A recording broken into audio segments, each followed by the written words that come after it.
we were able to hear this message today because God loves us so much and He wants us to start this today. Sino po dito yung mga dad ulit pataas ng kamay? Sa taas. And thank you very much. Sino po dito sa mga tatay natin ang meron ng mga D-group? Sino po yung wala?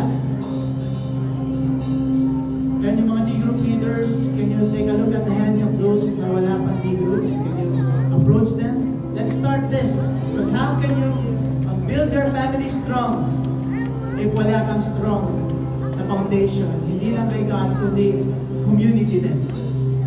And as we sing this song, let's praise God because we can do it because He is our one God.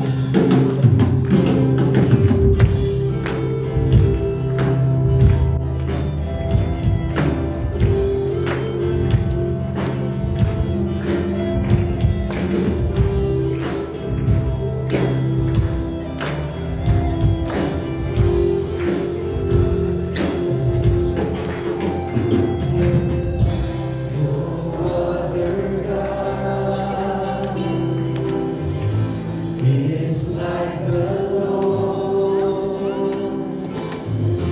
There's never been, never will be.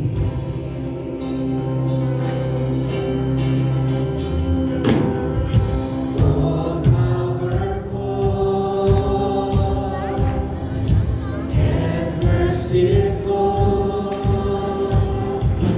How He gave us His Son to save us. One God, one faith in Christ who died to set us free. One body, one spirit, believing in one glorious hope. United we worship Him, united we bow to Him. One God who is over all. No other name but Jesus. Jesus only saves. No other name could ever save. Defeated death and conquered the grave. Only Jesus conquered the grave. The risen King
sa labas. Exit ko lang from that left. God bless you.